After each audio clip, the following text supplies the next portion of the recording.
ಇದು Monday morning blog ಆಗಿದೆ. ನಾನು ಮಂಡೇ ಮಾರ್ನಿಂಗ್ ತಿಂಡಿ ಏನಾದರೂ ಮಾಡೋಣ ಅಂದ್ಕೊಂಡೆ. ಹೇಗೋ ದೋಸೆ ಹಿಟ್ಟಿತ್ತು, ಹಾಗಾಗಿ ಇದರಲ್ಲಿ ಪಡ್ಡು ಮಾಡೋಣ ಅಂತಂದು ಪಡ್ಡಿಗೆ ರೆಡಿ ಮಾಡ್ಕೊಳ್ತಾ ಇದ್ದೀನಿ. ಇಲ್ಲಿ ತುರಿದಿಟ್ಕೊಂಡಿರೋಂಥ ಕ್ಯಾರೆಟು, ಸಣ್ಣದಾಗಿ ಹೆಚ್ಕೊಂಡಿರೋಂಥ ಈರುಳ್ಳಿ, ಕೊತ್ತಂಬರಿ ಸೊಪ್ಪು ಹಾಕ್ಕೊಂಡು ನೀಟಾಗಿ ಪ್ಯಾಟರ್ನ ಮಿಕ್ಸ್ ಮಾಡಿಕೊಂಡ್ರೆ, ಸ್ವಲ್ಪ ಉಪ್ಪು ಸೋಡಾ ಹಾಕಿ ಮಿಕ್ಸ್ ಮಾಡಿಕೊಂಡ್ರೆ ಪಡ್ಡಿನ ಹಿಟ್ಟು ರೆಡಿ ಆಯಿತು. ನಾನಿಲ್ಲಿ ಹಂಚು ಕಾಯಕ್ಕಿಟ್ಟು ಇಲ್ಲಿ ಪಡ್ಡು ಹಾಕ್ತಾಯಿದ್ದೀನಿ. ಎಲ್ಲದಕ್ಕೂ ಎಣ್ಣೆ ಹಾಕ್ಕೊಂಡು ಪಡ್ಡು ಮಾಡಿದ್ರೆ ಪಡ್ಡಿಗೆ ಎಣ್ಣೆನೇ ಜಾಸ್ತಿ ಬೇಕು. ಎಣ್ಣೆ ಆದರೂ ಇಲ್ಲ ಬೆಣ್ಣೆ ಆದರೂ ಹಾಕಿದ್ರೇ ಟೇಸ್ಟ್ ಜಾಸ್ತಿ ಪಡ್ಡಿಗೆ. ಹಾಗಾಗಿ ಪಡ್ಡಾಯಿತು ನೋಡಿ, ಎಷ್ಟು ಚೆನ್ನಾಗಿ ಗೋಲ್ಡನ್ ಬ್ರೌನ್ ಆಗಿ ತುಂಬ ಚೆನ್ನಾಗಿ ಬಂದಿತ್ತು ಪಡ್ಡು. ಇದು ಕಾಂಬಿನೇಷನ್ ಆಗಿ ತೆಂಗಿನಕಾಯಿ ಮತ್ತು ಕಡಲೆ ಮಿಕ್ಸ್ ಮಾಡ್ಕೊಂಡು ಚಟ್ನಿ ಮಾಡ್ಕೊಂಡಿದ್ದೆ. ಇದು ನೋಡಿ ಪಡ್ಡು ಕೂಡ ರೆಡಿ ಆಯಿತು. ನನ್ನ ಮಗ ತಿಂಡಿ ತಿಂದು ಅವನು ಕೂಡ ಲಂಚ್ ಬಾಕ್ಸ್ ತೊಗೊಂಡು ಅವನು ಕೂಡ ಸ್ಕೂಲಿಗೆ ಹೊರಟ. ಅವನಿಗೂ ಸ್ಕೂಲಿಗೆ ಬಾಯ್ ಅಂತ ಹೇಳಿ ನೋಡಿ ಮನೆಯೆಲ್ಲ ನೀಟಾಗಿ ಕ್ಲೀನ್ ಮಾಡಬೇಕು. ಮಕ್ಕಳು ಸ್ಕೂಲಿಗೆ ಹೋದ್ಮೇಲೆ ಅಲ್ವಾ ಮನೆ ಕ್ಲೀನಾಗಿ ಆಗೋದು. ಹಾಗಾಗಿ ಮನೆ ಕ್ಲೀನ್ ಮಾಡಬೇಕು. ಈ ಮನೆ ಕ್ಲೀನಿಂಗಾಗಿ ನಮ್ಮ ಸ್ನಾನ ಆಗಿ ತಿಂಡಿ ಆಗೋಷ್ಟೊತ್ತಿಗೆ ಮಧ್ಯಾಹ್ನ ಆಗಿರುತ್ತೆ. ಇಲ್ಲಿ ಪಾರಿವಾಳ ಬರುತ್ತೆ ನೋಡಿ. ನಾನಿಲ್ಲಿ ಯಾವಾಗಲೂ ಆಮೆ ಇಟ್ಟು ತೊಗೊಂಡು ಬಂದಿದ್ದು ಹೂವು ಹಾಕಿಡೋಣ ಅಂತಂದು. ಬಟ್ ಇಲ್ಲಿ ಪಾರಿವಾಳ ಬಂದು ನೀರು ಕುಡಿಯೋದ್ರಿಂದ ಅಳಿಲು ಪಾರಿವಾಳ ಅವರಿಗೋಸ್ಕರ ಬಿಟ್ಟಿದ್ದೀನಿ, ಅವ್ರು ಬಂದು ನೀರು ಕುಡ್ದೋಗ್ತಾರೆ ಅಂತಂದು. ಇಲ್ಲಿ ಮಧ್ಯಾಹ್ನ ಆಗಿತ್ತು. ಮಧ್ಯಾಹ್ನ ಊಟಕ್ಕೆ ಅಡುಗೆನ ರೆಡಿ ಮಾಡೋಣ ಅಂತ ಇದ್ದೀನಿ. ಇವತ್ತು ಎಣ್ಗಾಯಿ ಪಲ್ಯ ಹಾಗೆ ಅಕ್ಕಿ ರೊಟ್ಟಿ ಮಾಡೋಣ ಅಂತ ಅಂತಿದ್ದೀನಿ. ಇದಕ್ಕೆ ಒಂದು ಜಾರಿಗೆ ಬೆಳ್ಳುಳ್ಳಿ, ತೆಂಗಿನಕಾಯಿ, ಕೊತ್ತಂಬರಿ ಸೊಪ್ಪು ಇದಿಷ್ಟು ಹಾಕ್ಕೊಂಡು ರುಬ್ಕೋಬೇಕು.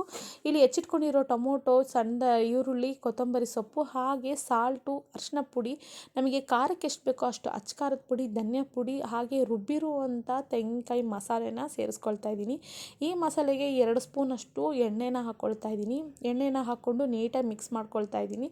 ನಾನು ಮುಳ್ಗಾಯಿನ ಆಲ್ರೆಡಿ 4 ಭಾಗ ಆಗಿ ಕಟ್ ಮಾಡ್ಕೊಂಡಿದ್ದೆ. ಅದರೊಳಗಡೆ ನೀಟಾಗಿ ಫಿಲ್ ಮಾಡ್ಕೊಳ್ತಾ ಇದ್ದೀನಿ ಈ ಮಸಾಲೆನ. ಈ ಥರ ನೀಟಾಗಿ ಫಿಲ್ ಮಾಡ್ಕೊಳ್ಳೋದ್ರಿಂದ ಒಳಗಡೆ ಉಪ್ಪು ಖಾರ ಚೆನ್ನಾಗಿ ಹಿಡ್ದಿರುತ್ತೆ, ಟೇಸ್ಟ್ ಕೂಡ ಸೂಪರಾಗಿರುತ್ತೆ. ಈ ಥರ ಎಲ್ಲದನ್ನು ಟಫಿಂಗ್ನ ನೀಟಾಗಿ ರೆಡಿ ಮಾಡಿಕೊಂಡು ಸೈಡಿಗೆ ಇಟ್ಕೊಳ್ತಾ ಇದ್ದೀನಿ. ಇಲ್ಲಿ ಇನ್ನೊಂದು ಕಡೆ ಬಾಣಲಿ ಇಟ್ಕೊಂಡು ಇದಕ್ಕೆ ಸ್ವಲ್ಪ ಸಾಸಿವೆ, ಜೀರಿಗೆ, ಹಾಗೆ ಸಣ್ಣದಾಗಿ ಹೆಚ್ಚಿಟ್ಕೊಂಡಿರೋವಂಥ ಈರುಳ್ಳಿ, ಹಾಗೆ ಕರಿಬೇವಿನ ಸೊಪ್ಪು ಇದಿಷ್ಟು ಹಾಕ್ಕೊಂಡು ನೀಟಾಗಿ ಸ್ವಲ್ಪ ಗೋಲ್ಡನ್ ಬ್ರೌನ್ ಬರೋವರೆಗೂ ನೀಟಾಗಿ ಈರುಳ್ಳಿನ ಬಾಡಿಸ್ಕೊಳ್ತಾ ಇದ್ದೀನಿ. ಇದಕ್ಕೆ ನಾನು ಟಫಿಂಗ್ ಮಾಡ್ಕೊಂಡಿರುವಂಥ ಮುಳ್ಗಾಯಿನ ಹಾಕ್ಕೊಳ್ತಾ ಇದ್ದೀನಿ. ಹಾಕ್ಕೊಂಡು ಅದು ಕೂಡ ಎಣ್ಣೆಯಲ್ಲಿ ಒಂದು 2 ರೌಂಡು ಸ್ವಲ್ಪ ಹಸಿ ಸ್ಮೆಲ್ ಹೋಗೋವರೆಗೂ ನೀಟಾಗಿ ರೋಸ್ಟ್ ಮಾಡ್ಕೊಳ್ತಾ ಇದ್ದೀನಿ. ಒಂದು 2-3 ರೌಂಡ್ ತಿರ್ಸ್ಕೊಂಡ್ರೆ ಸಾಕು. ಇದಕ್ಕೆ ನಾನು ಟಫಿಂಗ್ ಅಂತ ಇಟ್ಕೊಂಡಿದ್ದಲ್ಲ ಮಸಾಲ, ಮಿಕ್ಕಿದಿನ ಮಸಾಲೆನ ಈಗ ನಾನು ಇದಕ್ಕೆ ಸೇರಿಸ್ಕೊಳ್ತಾ ಇದ್ದೀನಿ. ಇದು ಕೂಡ ಮಸಾಲೆ ಸೇರಿಸ್ಕೊಂಡು ಇದು ಸ್ವಲ್ಪ ಹಸಿ ಸ್ಮೆಲ್ ಹೋಗೋವರೆಗೂ 1-2 ರೌಂಡ್ ತಿರ್ಸ್ಕೊಳ್ಬೇಕು. ಆವಾಗ ಸ್ಮೆಲ್ ಹಸಿದಿರೋಲ್ಲ, ಚೆನ್ನಾಗಿರುತ್ತೆ ಟೇಸ್ಟು. ನೀರು ನಮಗೆ ಕ್ವಾಂಟಿಟಿ ಎಷ್ಟು ಬೇಕು ಮುಳ್ಗಾಯಿ ಬೇಯೋದಕ್ಕೆ ಅಷ್ಟನ್ನು ನೀರು ಹಾಕ್ಕೊಂಡು ನಾನಿಲ್ಲಿ ಬೇಯೋದಕ್ಕಿಟ್ಟೆ.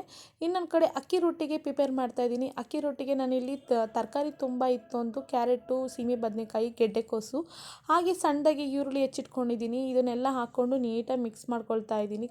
ಮೆಂತ್ಯ ಸೊಪ್ಪು, ಹಾಗೆ ಕೊತ್ತಂಬರಿ ಸೊಪ್ಪು, ಕ್ಯಾರೆಟ್ ತುರಿ, ಹಾಗೆ ಗೆಡ್ಡೆಕೋಸು, ಸೀಮೆ ಬದನೆಕಾಯಿ, ಸಣ್ಣದಾಗಿ ಹೆಚ್ಚಿಟ್ಕೊಂಡಿರೋಂಥ ಈರುಳ್ಳಿ ಎಲ್ಲ ಕೂಡ ನೀಟಾಗಿ ಮಿಕ್ಸ್ ಮಾಡ್ಕೊಳ್ತಾ ಇದ್ದೀನಿ.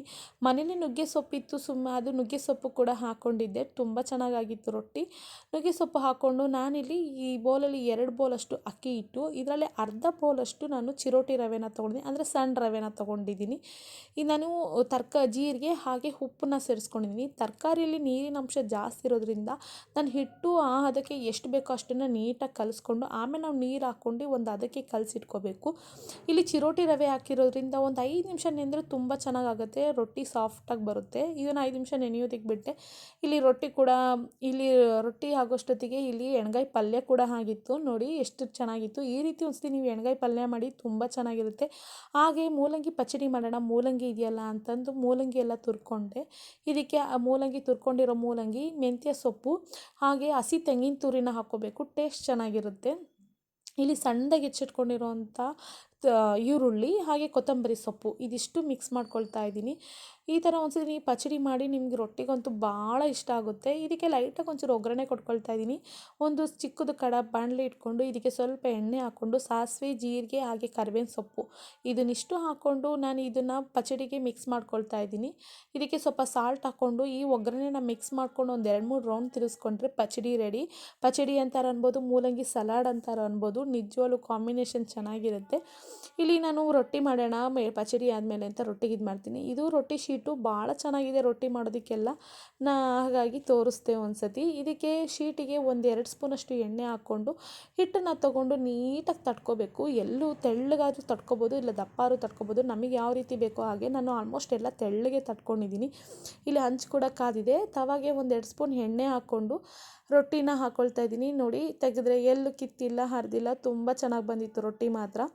ಈ ಒಂದು ಸೈಡ್ ಬೆಂದಮೇಲೆ ಸ್ವಲ್ಪ ಎಣ್ಣೆ ಹಾಕಿ ನೆಕ್ಸ್ಟ್ ಇನ್ನೊಂದು ಸೈಡ್ ಕೂಡ ನೀಟಾಗಿ ತಿರುಗಿಸ್ಕೊಂಡು ಎರಡೂ ಸೈಡ್ ಬೇಯಿಸ್ಕೊಂಡ್ರೆ ಅಕ್ಕಿ ರೊಟ್ಟಿ ರೆಡಿ ಆಗುತ್ತೆ. ತರಕಾರಿದು ತಾಲಿಪಟ್ಟಾರು ಅನ್ಬೋದು, ಅಕ್ಕಿ ರೊಟ್ಟಿ ಮಸಾಲೆ ಅಕ್ಕಿ ರೊಟ್ಟಿಯಾರು ಅನ್ಬೋದು. ನೋಡಿರಿ ಎಷ್ಟು ಚೆನ್ನಾಗಾಗಿತ್ತು, ತೆಳ್ಳಗೆ ತುಂಬ ಚೆನ್ನಾಗಾಗಿತ್ತು. ಅಕ್ಕಿ ರೊಟ್ಟಿ, ಎಣ್ಗಾಯಿ ಪಲ್ಯ ಹಾಗೆ ಮೂಲಂಗಿ ಪಚಡಿ ಕಾಂಬಿನೇಷನ್ ತುಂಬ ಚೆನ್ನಾಗಿತ್ತು. ಇವತ್ತಿನ ಮಧ್ಯಾಹ್ನದ ಲಂಚ್ ಇದಾಗಿತ್ತು. ಇನ್ನು ನನ್ನ ಚಾನಲ್ನ ಯಾರು ಸಬ್ಸ್ಕ್ರೈಬ್ ಮಾಡಿದ್ರೆ ನೋಡ್ತಾ ಇದ್ದೀರೋ ಪ್ಲೀಸ್ ಸಬ್ಸ್ಕ್ರೈಬ್ ಮಾಡಿ ನೋಡಿ. ಇಷ್ಟ ಆದರೆ ಒಂದು ಲೈಕ್ ಮಾಡಿ, ಶೇರ್ ಮಾಡಿ, ಪ್ಲೀಸ್ ಕಮೆಂಟ್ ಮಾಡಿ ಹೇಗಿತ್ತು ಅನ್ನೋದನ್ನ.